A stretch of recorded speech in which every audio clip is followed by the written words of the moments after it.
Hi, my name is Sarita. I have a blog called Black Coffee in the City.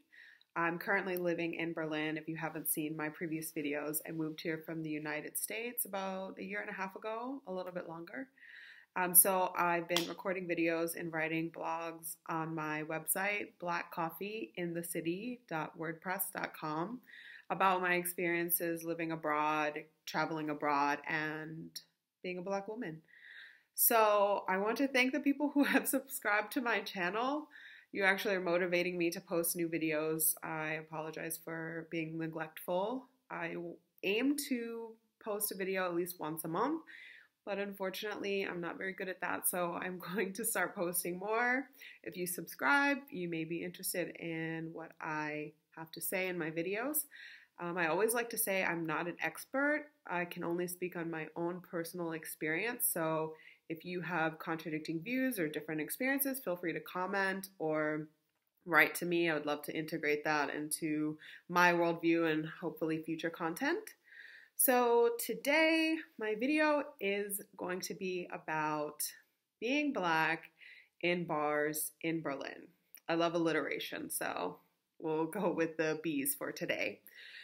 I recently got my hair done, new braids, by a Black woman from London. And we just started talking about the social life here in Berlin. She's lived here also about a year and a half. And she told me a story about her night at Sisyphus.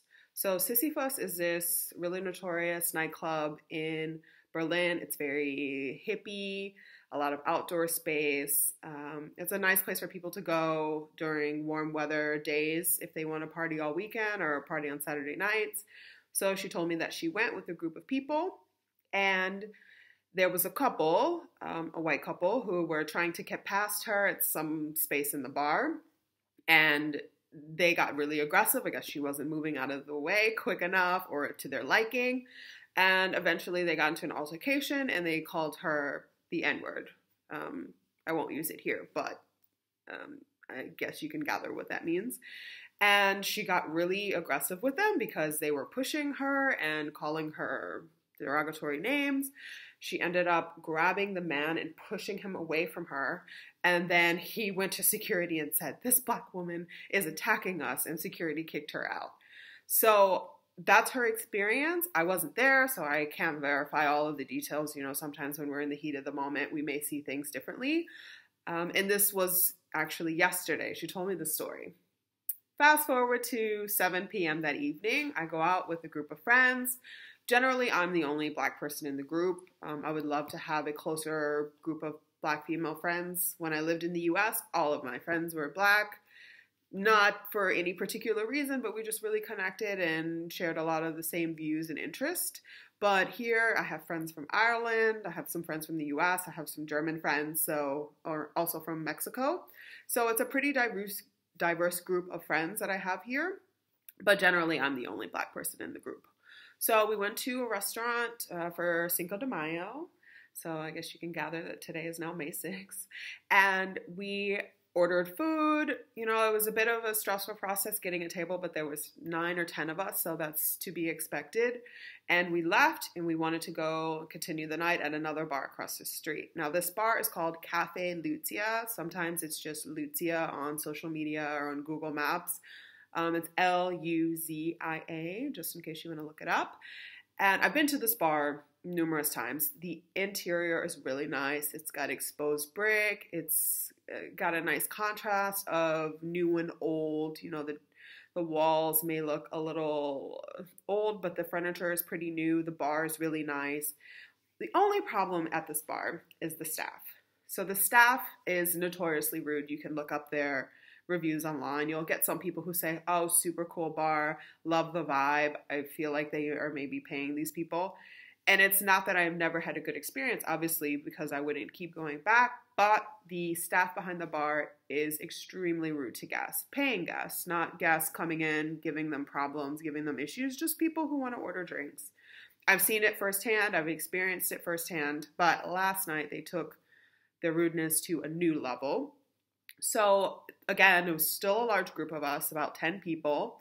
We walk into the bar and there are flowers sitting sort of on the bar top directly next to where my friend was sitting. So she moved the flower closer to her. It's just a little vase of flowers. She wasn't taking it. She just wanted to move it closer to her because it looked really pretty. And a woman came over, didn't say anything, and just takes the flowers and puts them back where they were. And it was just kind of passive aggressive, but like, whatever. So one of my friends saw this and was like, I don't want to spend any money at this bar. They're obviously extremely rude. But the rest of us are like, no, let's just get one drink and then we can decide to go somewhere else. So we all order, not from this blonde woman because she refuses to make eye contact with us or take our order. Another guy comes over, takes our order. We all have drinks. Everything's going really well. We start joking and laughing. And my friend is telling a story about Berlin dance moves, sort of making fun of the very stiff, sort of standard techno hand wave. And we start to laugh. And the same blonde woman from earlier in the night comes over, tells us to keep it down. Now, granted, this is a Saturday night. There's a DJ playing techno music, and the bar is extremely loud. But she only comes over to our group and tells us to be quiet. And I found this very strange because I've never been told to be quiet in an extremely loud bar on a weekend night. And there were two people sitting next to us at the bar, and we asked them, are we being too loud? And they said, no, you guys are fine. So obviously this woman just had an issue with us and made us feel uncomfortable to the point where we wanted to leave. So some people were still drinking their beers, not in a bar glass, but in a bottled beer that you can get at any grocery store or Späti in Berlin. And we walk outside, and one of the security guards comes chasing after a group of people who exited in front of us. And there's a very small, petite, blonde girl who is holding a bottle of beer, and he's yelling at her to give him the bottle back. And so I go up to him because I just feel like his behavior is very aggressive, especially since he's this large man towering over this small woman. There were guys with us, there were other women, but he decided to pick on the smallest girl. And I asked him, like, why are you being so aggressive? He's like, well, you can't take these bottles out of the bar. If you want to take your drinks to go, you need to ask for a cup from the bartender. And I've never heard this before. So I've been living in Berlin for a year and a half. Sometimes there are bars here that have fans. So if you pay 50 cents or euro, you have to exchange a little token for the bottle or the glass that you got from the bartender. And that's pretty common, especially on weekends. People leave glasses everywhere. Things get broken. So it's sort of an incentive for you to come back, bring your bottle or glass to the bar, and then you get your 50 cents or your euro back that you paid at the beginning of the night. This is not the case at Cafe Lucia. At least it's not at the time of this video. If you buy a bottle from a bar, you're paying at least 3 times as much as you would if you go to a Späti or a grocery store. So let's say this bottle of beer at a grocery store is 80 cents. You're paying 3 euros at a bar to buy the same bottle of beer. So you're paying more than enough to take this bottle with you. I've taken bottles out of bars, and so have my friends, and we've never had anyone chase after us saying we can't leave with a bottle that we purchased. So I didn't understand why this man was chasing after us, telling us we had to leave these bottles. So I take the bottle from the girl and I ask him, I'm like, why are you acting like this? And he says, well, you can't leave these bottles on the street. Also, another fun fact about Berlin, I'm not sure about other places in Germany, but if you are finished drinking a bottle of beer or maybe a Club Mate or any sort of glass bottle that you can get money back, you can leave it on the street. Someone will come around, they spend their nights or days going through public spaces, picking up these bottles, and they can take them back to get fans. So for a bottle of beer, you get 8 cents for every bottle. And other bottles or cups or glasses have different prices, but the bottle that we had, it was 8 cents. So I figured that this man was yelling at us because he wanted this 8 cents to go towards this bar, even though we paid €3 for an 80-cent bottle of beer. So anyway, he and I are exchanging words, and I'm not being rude with him. And then I guess he just got annoyed with me asking him questions, and he called me a black bitch. Okay, fine. Maybe I'm being bitchy. Maybe you don't like the fact that I'm confronting you about your behavior, and you call me a bitch. That's fine. I can be bitchy sometimes. But to add black to me was an extreme, and I really didn't appreciate it.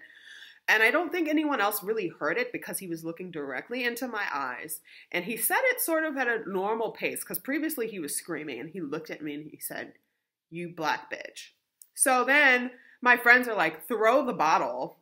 Ideally, the bottle would have broken and this all would have been a moot point, but it didn't. And he went and picked it up, and I basically told him to fill in the blank.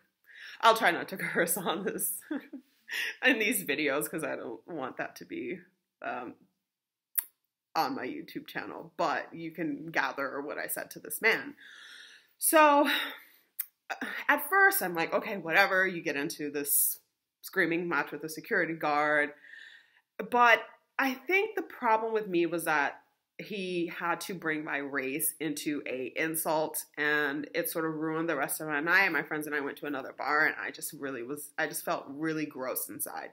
And usually I try and paint Berlin in a really positive light because I enjoy living here. I think that it's a great place. Generally, I don't feel uncomfortable being Black in the city, but then I just started to like reconsider everything. Why do I live here if Black people go into these public spaces as paying customers? Maybe you pay an entrance fee or you pay to purchase a product from this place, and they treat you really poorly. In the United States, customer service has a totally different meaning than it does in Berlin. You know, you hear the customer's always right. And I've actually worked in hospitality for a total of 7 years of my life. And I would never even think to call a customer to their face a Black bitch. Neither would the security that was working at the bar that I worked at. So it's really something to reconsider when I go out to places and I want to bring my friends or I want to go by myself and spend money. I really need to think about where I'm putting my money at in Berlin, because there are plenty of nice bars where I'm sure that their staff would never call you anything like that. I reached out to some girls in a Black woman in Berlin group. It's a small group on Facebook. And I just wanted to get their opinion because maybe my other friends won't necessarily understand if I say to them, like, this bar staff called me a Black bitch. They would think, oh, that's horrible. But I think as a Black person, maybe it hits you a bit differently, especially not being from this country and being surrounded by people that don't look like you. It just hits you a bit harder. Not to say that this wouldn't happen in the US. I've been called all kinds of names, but I think living in this country and just sort of having this really positive view of the city, that stung a lot. So they gave me some recommendations for bars, also in Kreuzberg, some in Neukölln, some that I actually had starred and want to go. If you're interested, I can send you these bars if you're living in Berlin. I think it's a good idea to sort of get an experience for someone who's visited and who's been a regular of these bars. Because, I mean, some people can go back to this bar and say, hey, that was your experience. I'm not going to stop going there. But there's just so many bars in Berlin where I feel like they deserve my money, at least in my personal opinion, more. If I'm going to be treated poorly, I'm definitely not going to spend money. And that's with anything, with any business. If you have a bad experience, generally you don't keep going back to have more bad experiences. So again, this is my experience and the experience of the woman that I spoke with earlier in the day. This doesn't mean that everyone is going to have the same experience when they go to bars in Berlin, but I really just felt like I needed to share this story. I've also posted this on the bar's social media and Google reviews just so other people are aware. But again, hopefully you guys have a better experience if you have visited this bar or you do decide to go to this bar. Any bar in any city, I really feel like you should be welcomed. Doesn't have to be overly friendly, but you should feel like you're in a comfortable, safe space, especially if you're going there to spend money. So I would love to hear your thoughts. Again, I'm going to try and post videos on different topics. My next video will actually be about why it took me so long to post a new video about my visa situation. It was very difficult for me to get a visa. Again, my personal experience. And over the last year, it's been a lot of ups and downs, but I feel like I'm finally on the up. So I'll share more about that in my next video. And thanks for watching.